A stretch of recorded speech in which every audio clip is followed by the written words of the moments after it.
اعوذ باللہ من الشیطان اللعین الرجیم بسم اللہ الرحمن الرحیم۔ معزز ناظرین اکرام، السلام علیکم ورحمۃ اللہ۔ آپ کی خدمت میں ایک مرتبہ پھر حاضر ہوئے ہیں احکامات فطرہ کے عنوان سے اور اس کی اہمیت کے لیے۔ ظاہر ہے عید قریب ہے، خدا آپ حضرات کے تمام عبادات و طاعات کو قبول فرمائے۔ فطرے کے عنوان سے اس کی اہمیت اور کچھ سوالات کے جوابات لے کر حاضر ہیں۔ فطرہ کیا ہے؟ فطرہ جسے زکوٰۃ فطرہ بھی کہا جاتا ہے، اسلام کے واجب احکام میں سے ہے، جس کا مطلب یہ ہے کہ عید فطر کے دن مخصوص مقدار میں خاص کیفیت کے ساتھ مال کا ادا کرنا۔ اس کی اہمیت یوں ہے کہ امام جعفر صادق علیہ السلام نے فرمایا کہ روزے کے کمال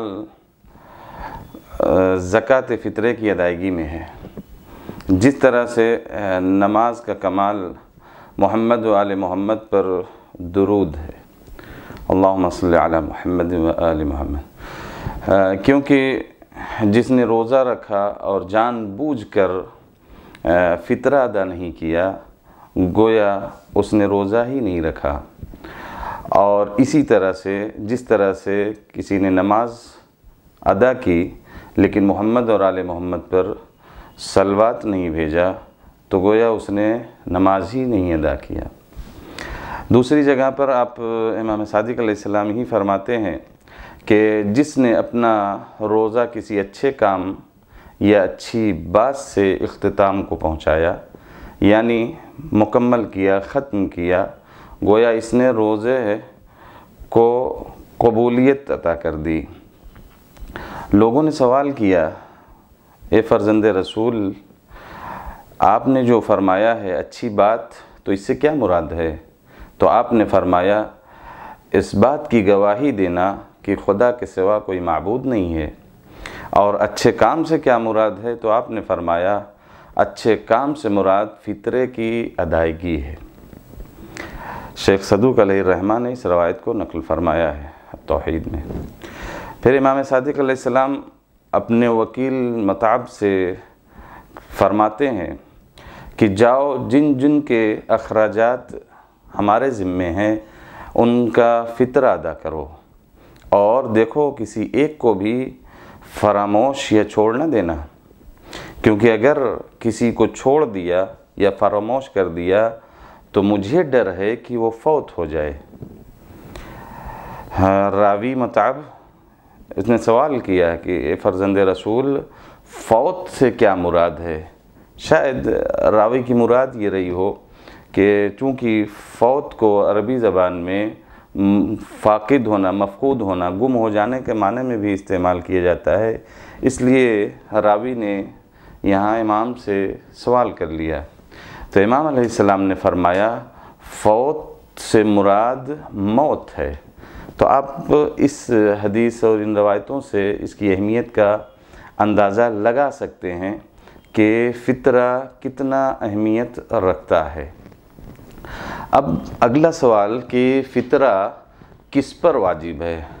ظاہر ہے ہمارے یہاں جتنے بھی احکامات شرعی ہیں، شریعت کے جتنے احکامات ہیں، وہ سب میں جو شرائط پائے جاتے ہیں انہی شرطوں میں سے کچھ شرائط یہاں بھی ہیں، یعنی بالغ ہو، عاقل ہو، ہوش میں ہو، اور بے نیاز ہو یعنی فقیر نہ ہو۔ یعنی وہ افراد، ان افراد پر فطرہ واجب ہے کہ جو عقل رکھتے ہیں اور حد بلوغ تک بھی پہنچ چکے ہیں، اور ہوش و حواس میں ہیں یعنی بے ہوشی نہیں طاری ہے، اور اس کے ساتھ ساتھ بے نیاز یعنی فقیر نہیں۔ اب سوال یہ ہے کہ کس کس کا فطرہ واجب ہے؟ یعنی ہر وہ فرد کی جو، ہر وہ انسان کی جو کسی کا نانخور یعنی کھانا کھانے والا شمار کیا جائے، خواہ وہ بڑا ہو، چھوٹا ہو، مسلمان ہو، کافر ہو، یا مہمان ہو، یا کوئی اور، ہر وہ افراد کی جو خصوصاً شب عید کسی کے مہمان خور یعنی نان خور شمار کیے جائیں تو وہ اس شخص کے اوپر، میزبان کے اوپر ضروری ہے کہ اس کا فطرہ ادا کرے۔ ہاں ممکن ہے نان خور میں ہر وہ تمام افراد شامل ہیں کہ جو اس کے یہاں اس کی زیر کفالت میں ہیں۔ بعض افراد یہ سوچتے ہیں کہ کھانا کھا لیا تو کافی، جی نہیں، بہت سارے افراد ایسے ہیں جو کھانا کھا کے چلے جاتے ہیں، اس کے تمام لوازمات، اس کے رہنے ٹھہرنے اور رات بسر کرنے کی ذمہ داریاں میزبان پر اگر نہیں ہیں تو ایسے افراد جیسے ڈرائیور ہے، یا بعض گھروں میں دایا ہیں جو کام کرتی ہیں، یا ڈرائیور ہیں جو آئے کھانا بھی کھا لیا چلے گئے، اور اسی کے برعکس وہ نان خور کہ جو زیر کفالت میں ہے وہ بعض اوقات کھانا بھی نہ کھائے، لیکن اس کا اگر مہمان شمار کیا جاتا ہے، اس کے زیر کفالت یعنی اس کا کھانا کھانے والا کہا جاتا ہے، تو اس کا فطرہ میزبان صاحب خانہ کے اوپر ادا کرنا واجب اور ضروری ہے۔ اب تیسرا سوال ہے کب فطرہ نکالنا چاہیے؟ یوں تو فطرہ رمضان کے مہینے میں بھی نکالا جا سکتا ہے، یعنی البتہ رمضان سے پہلے نہیں، لیکن ماہ رمضان مبارک میں نکالا جا سکتا ہے، لیکن بہتر یہ ہے کہ شب عید سے روز عید تک، یعنی روز عید قبل از نماز عید اگر نماز پڑھنے والا ہے تو فطرہ ادا کرے، اور اگر نماز نہیں پڑھتا ہے تو زوال سے پہلے تک فطرہ ادا کرے۔ قربتاً اللہ نیت ہوگی کہ فطرہ میں نکالتا ہوں اپنا یا جن لوگوں کا بھی اس کے ذمہ ہے، ان سارے افراد کا واجب قربتاً اللہ، یہ یعنی اللہ کی خوشنودی کے لیے فطرہ ادا کرنا چاہیے۔ اب سوال یہ ہے کہ کتنا فطرہ نکالا جائے؟ ظاہر ہے اہم ہے اور اکثر افراد پوچھتے رہتے ہیں، تو 1 ساع یعنی تقریباً 3 کلو اناج، یعنی وہ گیہوں، چاول، جو، گیہوں، کشمش، کھجور وغیرہ، ان اشیاء کا فطرہ 3 کلو کے برابر، حتیٰ اس بات کی رعایت ہونی چاہیے کہ جو خوراک اس شہر میں، اس علاقے میں زیادہ رائج ہے، اسی کو معیار قرار دے کر وہی فطرے میں ادا کی جائے۔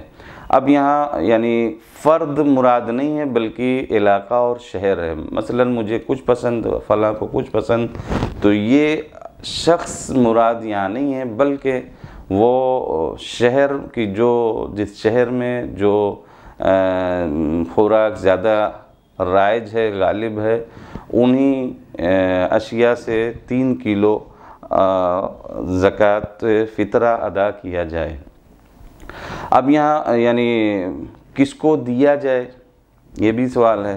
ظاہر ہے کہ یہ ایک شرعی ذمہ داری ہے کہ فطرہ نکالنے کے بعد اس کو مستحق تک پہنچانا۔ اب اس کے یعنی مستحقین میں اور خود فطرہ نکالنے والوں میں یعنی 2 طرح کے، ایک سید اور غیر سید۔ سید کا فطرہ غیر سید اور سید دونوں مستحقین تک کو دیا جا سکتا ہے، لیکن غیر سید کا فطرہ وہ صرف اور صرف غیر سید مستحق کو ہی دیا جائے گا۔ اب وہ غیر سید یا سید مستحق کا معیار کیا ہے؟ دیندار ہو، با ایمان ہو، دیندار ہو، یعنی کھلم کھلا گناہ نہ کرتا ہو۔ لیکن وہ افراد کی جو کھلم کھلا گناہ کرتے ہیں انہیں فطرہ نہیں دینا چاہیے۔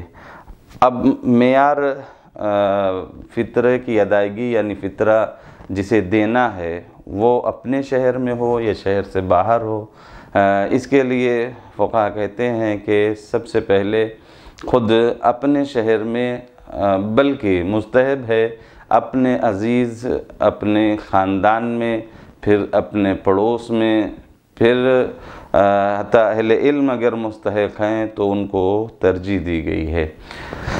البتہ اگر شیعہ اپنے شہر میں نہ مل سکیں تو دوسرے مسلمان کو بھی فطرہ دیا جا سکتا ہے اپنے شہر کے، بنسبت یہ کہ اسے دوسرے شہر میں بھیجا جائے۔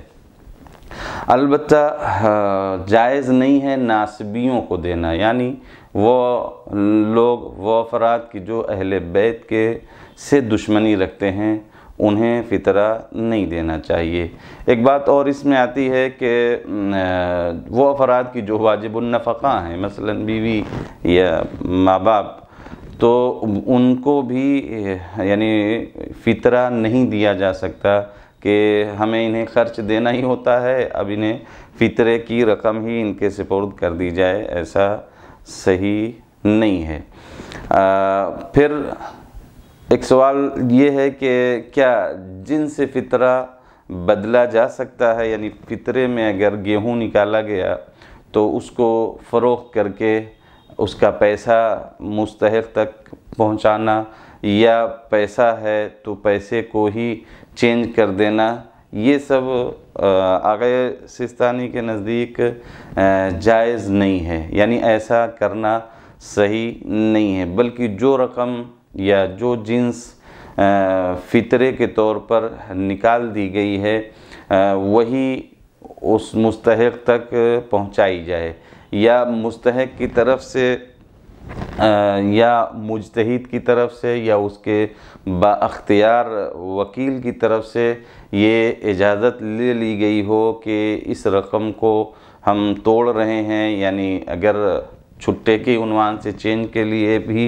ایسا کرنا، ان کی اگر اجازت ہو تو کر سکتے ہیں، اور جو مستحق جس کو دینا چاہ رہے ہیں اس سے وکالت لے لیں کہ آپ کی طرف سے یہ رقم ہم یا یہ جنس جو اناج کا ہے، گیہوں یا جو وغیرہ، اس کو ہم بدل کر اس کا پیسہ اگر وہ اجازت دے تو ایسا کر سکتے ہیں۔ اور بھی سوالات اس میں ہیں جو ضمنی ہیں، لیکن ہر وہ انسان کی جو بالغ ہے، عاقل ہے، ہوش میں ہے، بااختیار ہے، بے نیاز ہے، اس کے اوپر یعنی فطرہ قبل از نماز عید ادا کرنا واجب اور ضروری ہے۔